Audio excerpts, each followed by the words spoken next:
ውድ ቻናላችን ቤተሰቦች እንኳን ወደ ቻናላችን በደህና መጣችሁ። አሁንም ሊቨርፑልን በተመለከቱ ዘገባዎች ተመልሼ መጥቻለሁ። በሰዓት የምንመለከታቸው ሊቨርፑል በቅድመ ውድድር ዝግጅት ከሰንደርላንድ ጋር ካደረገው ጨዋታ በኋላ አንዶኒ ኢራኦላ በሰጠው አሴት አሁንም ኢንቴንሲቲ ይጎለናል እያለን ይገኛል። ሉዊስ ስኮማስም ለሊቨርፑል ለመጮት ያለኝን ሁላ እሰጣለሁ፣ ከፍተኛ ጥረት አድርጋለሁ እያለን ይገኛል። እንደዚሁም ፌዴሪኮ ኬዛም በሊቨርፑል ደስተኛ እንደሆነም እየተናገረ ይገኛል። እንደዚሁም የፌስቡክ መስራች ከሆኑት መካከል አንዱ የሆነው ኤድዋርድ ሳቫሪን ከሊቨርፑል ድርሻ እንዲገዛ ጥሪ ቀርቦለታል እየተባለ ይገኛል። እነዚህን በቆይታችን የምንመለከት ይሆናል። እናንተም እስከ መጨረሻው ደቂቃ ድረስ አብራችሁ ቆይታችሁ እንድትከታተሉት ያላችሁን ሀሳብ አስተያየት ኮሜንት ሴክሽን ላይ በመጻፍ እንድታሳውቁኝ፣ ሰብስክራይብ፣ ላይክ፣ ሼር እያደረጋችሁም የቻናሉ ቤተሰብ እንድትሆኑ በአክብሮት እጠይቃለሁ።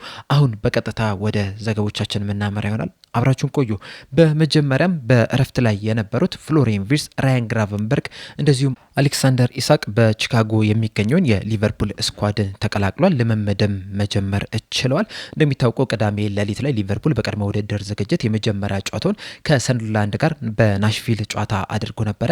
ያንን ጨዋታ አድርጎ ወደ ቺካጎ በሚመለስበት ሰዓት እነዚህ ሶስት ተጫዋቾች ፍሎሪያን ቪርትዝ፣ ራያን ግራቨንበርግ እና አሌክሳንደር ኢሳቅ አቀባበል አድርገውላቸዋል። ትናንትናም በተደረገም የልምምድ ፕሮግራም ላይም እነዚህ ሶስት ተጫዋቾች ሊሳተፉ ችሏል። እንደሚታወቀው ሮብ ሌሊት ላይ ሊቨርፑል ሁለተኛ የቅድመ ውድድር ዝግጅት ጨዋታውን ያደርጋል። በዛ ጨዋታ ላይ ይሳተፋሉ ወይስ አይሳተፉም የሚለው እስካሁን ድረስ አልተወሰነም። ነገር ግን ምናልባት በጣም ጥቂት የሚባሉ ደቂቃዎችን ሊጫወቱ የሚችሉበት እድል ግን እንዳለ ነው እየተነገረ የሚገኘው። እናም እነዚህ ሶስት ተጫዋቾች በቺካጎ የመጀመሪያ ልምምዳቸውን ሲሰሩ የተነሱትን ፎቶዎች ማየት የምትፈልጉ ከሆነ በዲስክሪፕሽን ላይና ኮሜንት ሴክሽን ላይ በሚገኙ ሊንኮች ተጠቅማችሁ የቴሌግራም ቻናላችንን ተቀላቅላችሁ እነዛን ፎቶዎች ማየት ትችላላችሁ። በመቀጠልም ፌዴሪኮ ኬዛ ወደ ሰጠው አስተያየት ስናቀና ፌዴሪኮ ኬዛ ከሰንደርላንድ ጨዋታ በኋላ በሰጠው አስተያየት በዚህ ሰዓት በሊቨርፑል ቤት በጣም ደስተኛ ነኝ እያለ ይገኛል። እንደሚታወቀው ፌዴሪኮ ኬዛ 2024 የክረምት የዝውውር መስኮት ነበረ ሊቨርፑልን መቀላቀል የቻለው። ባለፉትም 2 ዓመታት ለሊቨርፑል ሲጫወት ነበረ። ነገር ግን የተጠበቀበትን ያህል የመጫወቻ ጊዜ ያላገኘ ተጫዋች ነው። በተለይ በተጠናቀቀው ሲዝን የተሻለ የመጫወቻ እድል ያገኛል ተብሎ ተጠብቆ ነበረ። ይበልጡኑ ደግሞ የመጀመሪያዎቹን 5-6 ጨዋታዎች ላይ ያሳየውን እንቅስቃሴ ከተመለከትን ምናልባትም ከዛ በኋላ በሚኖሩ ጨዋታዎች የበለጠ የመጫወቻ እድል ያገኛል ተብሎ ተጠብቆ ነበረ።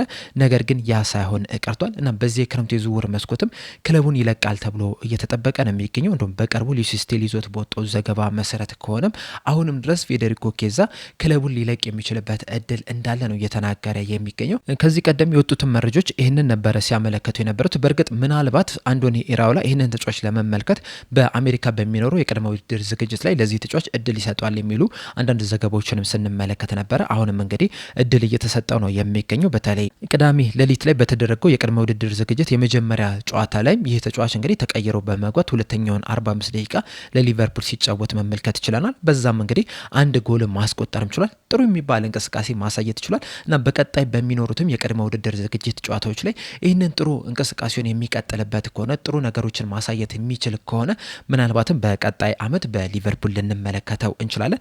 እሱም እንግዲህ በዚህ ሰዓት በሊቨርፑል ደስተኛ እንደሆነ ነው እየተናገረ የሚገኘው። በተጨማሪም በሰጠው አስተያየት ክለቡን ወዷለሁ፣ ደጋፊዎችንም ወዳቸዋለሁ፣ ሁሉንም በሊቨርፑል ያሉትን ነገሮች እንዳለ እወዳቸዋለሁ እና በዚህ ክለብም የተሻለ የመጫወቻ እድል እንዳገኝ የተሻለ ቻንሶችን እንዳገኝም የተሻለኝን ጥረት እያደረኩ ነው የሚገኘው። በቀጣይ ይህንን እድል አገኛለሁ ወይ አብረን የምንመለከት ይሆናል። በዚህ ሰዓት ላይ ግን ሙሉ ለሙሉ ሀሳቤ ስለ ሊቨርፑል ብቻ ነው። በዚህ ጨዋታዎችን ስለማግኘት ብቻ ነው። እናም ስለሌላ ነገር በዚህ ሰዓት ላይ እያሰብኩ አይደለም የምገኘው። ክለቡም እንግዲህ አዲስ ምዕራፍ ላይ ነው የሚገኘው። አዲስ አሰልጣኝን ቀጥሯል። በዚህም አዲስ አሰልጣኝ ስር ደግሞ ምርጥ ብቃቴን ለማሳየት ከፍተኛ ጥረት እያደረኩ ነው የሚገኘው እና ሙሉ ለሙሉ ትኩረቴ በዛ ላይ ነው የሚገኘው። ይህንን አዲስ ምዕራፍ በአግባቡ ለመጠቀምም ጥረት እያደረኩ ነው የሚል አስተያየትን ሰጥቷል። በመቀጠልም ስካይ ስፖርት ይዞት የወጣውን መረጃ ነው የምንመለከተው። ስካይ ስፖርት ይዞት በወጣው መረጃ መሰረት የፌስቡክ መስራች ከሆኑት መካከል አንዱ የሆነው ኤድዋርድ ሳቫሪን በሊቨርፑል እግር ኳስ ክለብ ውስጥ ድርሻ ለመግዛት እየተዘጋጁ ያሉትን የኢንቨስተሮች ቡድን እንዲቀላቀል ጥሪ ቀርቦለታል። እንደሚታወቁ ከጥቂት ቀናቶች በፊት አሚታብ ባሃቲና የኢንቨስተሮች ግሩፕ በሊቨርፑል የተወሰኑ ድርሻዎችን ለመግዛት እንግዲህ እንቅስቃሴ ጀምሯል። ከነሱ በተጨማሪ የአማዞን ባለቤት የሆነው ጄፍ ቤዝልም በሊቨርፑል ድርሻ እንዲገዛ ጥሪ ቀርቦለታል። አሁን ደግሞ የፌስቡክ መስራች ከሆኑት መካከል አንዱ የሆነው ኤድዋርዶ ሳቫሪንም በሊቨርፑል ቤት ድርሻ እንዲገዛ ጥሪ ቀርቦለታል። በእርግጥ እስካሁን ድረስ የተረጋገጠ መረጃ የለም ወይም ደግሞ ይህንን ድርሻ ለመግዛት ቡድኑን ተቀላቅሏል የሚሉ ነገሮችን እየሰማን አይደለም የምንገኘው። ነገር ግን ደግሞ በዚህ ሰዓት ላይ ንግግሮች እየተደረጉ ነው የሚገኙት እና ምናልባትም በቅርቡም ይህንን የኢንቨስተሮች ግሩፕ ተቀላቅሏል የሚሉ ነገሮችን ልንሰማ እንችላለን። ይህ ሰው እንግዲህ ከዚህ ቀደም 2022 ላይ ቼልሲን ለመግዛት በሚደረገው እንቅስቃሴ ላይም አንዱ ኢንቨስተር ለመሆን ጥሪ አቅርቦ ነበር ወይም ጥያቄ አቅርቦ ነበረ። ነገር ግን ያ ሳይሳካለት ቀርቷል። እንደሚታወቀው ቼልሲዎች በብሉኮ ነው እየተመሩ የሚገኙትና ያንን የኢንቨስተሮች ግሩፕ ሊቀላቀል ነበረ። ያልተሳካም። አሁን ደግሞ ወደ ሊቨርፑል ሊመጣ የሚችልበት እድል እንዳለ ነው እየተነገረ የሚገኘው። ይቀላቀላሉ ይህን የኢንቨስተሮች ግሩፕ አብረን የምንመለከተው ይሆናል። ነገር ግን ጥሪ ቀርቦለታል እንደ ስካይ ስፖርት ዘገባ መሰረት። በመቀጠልም ሉዊስ ኩማስ የሰጠውን አስተያየት ነው የምንመለከተው። ቅዳሜ ሌሊት ላይ በተደረገው ጨዋታ ሉዊስ ኩማስ ሁለተኛው አጋማሽ ላይ ተጫውቶ አስደናቂ የሚባል እንቅስቃሴን ማድረግ ችሏል። ከጨዋታውም በኋላ ከክለብ ኦፊሻል ዌብሳይት ጋር ባደረገው ቆይታ ለሊቨርፑል ለመጮት ያለኝን ሁላ እሰጣለሁ፣ ከፍተኛ ጥረት አድርጋለሁ የሚል አስተያየትን ሰጥቷል። በተጨማሪም በሰጠው አስተያየት እኔ እንደማስበው ከሆነ ምርጥ ብቃቴን የማሳየው 9 ቁጥር ቦታ ላይ ብጫወት ነው፣ ምክንያቱም ወደ ግራም ወደ ቀኝ መሮጥ ስለምችል ነው። ነገር ግን ደግሞ በግራ ክንፍም በቀኝ ክንፍም 9 ቁጥር ቦታ ላይም 10 ቁጥር ቦታ ላይም ብጫወት ግን ያን ያህል ችግር የለብኝም፣ የሚከፋኝ ነገር የለም፣ ምክንያቱም ዋናው ፍላጎቴ ለዚህ ክለብ መጮት ስለሆነ ብቻ ነው የሚል አስተያየትን ሰጥቷል። በአሰልጣኙ ዙሪያ በሰጠው አስተያየት አግሬሲቭ የሆነ የጨዋታ ስታይል እንደዚሁም ደግሞ በጣም በከፍተኛ ሁኔታ ፕረስ እንድናደርግ የሚወድ አሰልጣኝ ነው። ይህንን ደግሞ እኔ በጣም በጥሩ ሁኔታ አድርጋለሁ ብዬ አስባለሁ። እናም ከዚህ በኋላ የማድርጋቸው እንቅስቃሴም የእሱን ቀልብም ይገዛል ብዬ አስባለሁ። ከጨዋታው በኋላም እንግዲህ ብዙ ጥሩ አድርጋል የሚሉ ነገሮችን ከአንዶኒ ኢራኦላ አትሰሙም። ይልቁንም የቱ ጋር በደንብ በጥሩ ሁኔታ ፕረስ ማድረግ እንደምችል የቱ ጋር ማሻሻል እንዳለብህ በደንብ ነው የሚነግር። ያ ደግሞ ለእኔ በጣም ጥሩ ነው። ምክንያቱም ደግሞ በጨዋታው መሀል አንዳንድ ጊዜ ሳታስበው ስሜታዊ የሆነ ያልሆኑ እንቅስቃሴዎችን ልታደርግ ትችላለህ፣ ወይም ዝም ብለህ ወደ አንዱ ተጫዋች ልትሮጥ ትችላለህ። ያ ደግሞ የቡድኑን አቀማመጥ ወይም ደግሞ ያጮት ስታይልን ሊረብሽ ይችላልና ያንን ነገር ማስተካከል እንዳለብኝ ሲነግረኝ ነበረ። መቼ ፕረስ ማድረግ እንዳለብኝ፣ ዝም ብሎ ፕረስ ማድረግ ሳይሆን በብልጠት ፕረስ ማድረግ እንዳለብን፣ ታይሚንጋችንን ጠብቀን ፕረስ ማድረግ እንዳለብን ሲነግረን ነበረ። ይሄ ደግሞ የተሻለ ተጫዋች እንድትሆን ይረዳሃል የሚል አስተያየትን ሰጥቷል። በአጠቃላይም በአንዶኒ ኢራኦላ ደስተኛ እንደሆነ ሉዊስ ኩማስ በሰጠው አስተያየት ተናግሯል። በመቀጠልም አንዶኒ ኢራኦላ የሰጡትን አስተያየት ነው የምንመለከተው። ከጨዋታው በኋላ ሰንደርላንድን 4-2 ካሸነፉ በኋላ በሰጡት አስተያየት አሁንም ኢንቴንሲቲ ይጎለናል እያሉን ይገኛሉ።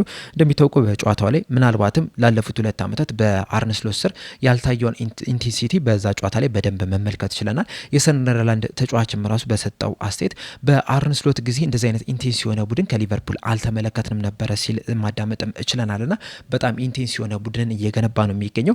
እርሱ ግን አሁንም ኢንቴንሲቲ እንደሚጎላቸው ነው እየተናገረ የሚገኘው። አየዞን በሰጠው አስተያየት በተለይ ታይሚንጋችን ላይ አሁንም የሚቀረን ነገር አለ፣ በደንብ መስራት ያሉብን ነገሮች አሉ። እናም ይሄ ጥሩ አጀማመር ነው። በዚህ ላይ ተመስርተን በቀጣይ ጨዋታዎች ላይ የተሻለ እንቅስቃሴ ማድረግ አለብን፣ የተሻለ ፕረስ ማድረግ መቻል አለብን፣ የተሻለ በኢንቴንሲቲ መጮት መቻል አለብን። እንደዚህ አይነት የቅድመ ውድድር ዝግጅት የወዳጅነት ጨዋታዎች የት እንዳለ ይረዷል። እንደዚሁም ደግሞ ማሻሻል ያሉብህንም ነገሮች የምታሻሽልበት ጊዜ ነው። እንደዚሁም ወደ ጨዋታ ሪትምም እንድትመጣ የሚያደርጉ ጨዋታዎች ናቸው። ዋናው ነገር እዚህ ጨዋታ ላይ 45 ደቂቃ ወይም 60 ደቂቃ መጮታ አይደለም፣ የተጫወትከባቸውን ደቂቃዎች በአግባቡ ተጠቅመሃል የሚለው ነው። ምክንያቱም በዚህ ጨዋታ ላይ መሸነፍህ ያን ያህል ለውጥ አያመጣም። ሪላክስ ማድረግ የለብም ስላሸነፍ፣ ስለተሸነፍክም ደግሞ መከፋት የለብም። ምክንያቱም እንደዚህ አይነት የወዳጅነት ጨዋታዎች በመጀመሪያ ደረጃ ወደ ጨዋታ ሪትም እንድትገባ የሚረዱህ ናቸው። ምክንያቱም ዝም ብለህ ልምምድ መስራት ብቻ ምንም ዋጋ የለውም። የጨዋታ ሪትም ውስጥ መግባት መቻል አለብህ። ሲቀጥል ደግሞ ጠንካራ ጎኖችን የምትመለከትበት ነው። ያንን ጠንካራ ጎን ደግሞ የተሻለ ጠንካራ እንዲሆን የምታደርግበት ነው። እንደዚሁም ደግሞ ደካማ ጎኖችን በደንብ ተመልክተ ማሻሻል የምትችልበት አጋጣሚዎች ናቸውና በዚህ ጨዋታ ላይ ኢንቴንሲቲ ይጎለናል። ያንን ኢንቴንሲቲ ደግሞ በቀጣይ ጨዋታዎች ላይ ለማምጣት በልምምድ ወቅት ላይ በደንብ የምንሰራበት ይሆናል እና ብዙ ነገሮችን ማሻሻል እንችላለን። ይህ የመጀመሪያ ጨዋታችን ነው። እንደ መጀመሪያ ጨዋታነቱ ደግሞ በጣም የደከማቸው ተጫዋቾችን መመልከት እችላለሁ። ምንም እንኳን ፍሬሽነስ ቢጎለው ወይም ደግሞ የደከሙ ተጫዋቾች ቢኖሩም በቡድናችን ውስጥ፣ ነገር ግን ደግሞ ይሄ ጨዋታ እንደ መነሻ የምንጠቀምበት ነው።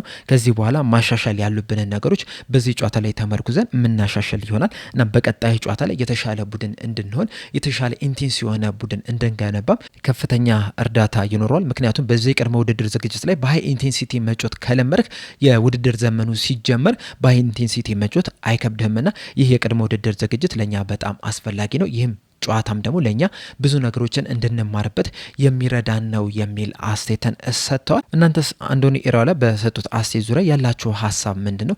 ሀሳባችሁን አስተያየታችሁን እንዳለ ኮሜንት ሴክሽን ላይ በመጻፍ እንድታሳውቁኝ በአክብሮት እጠይቃለሁ። ለአሁን ግን እኔ እዚህ ላይ አበቃው። እስከ መጨረሻው ደቂቃ ስለተከታተላችሁኝ ከልብ አመሰግናለሁ። በቀጣይ በሌላ እስከምንገናኝ ድረስ ሰብስክራይብ፣ ላይክ፣ ሼር ማድረግ እንዳትረሱ። ቸር ያቆየን።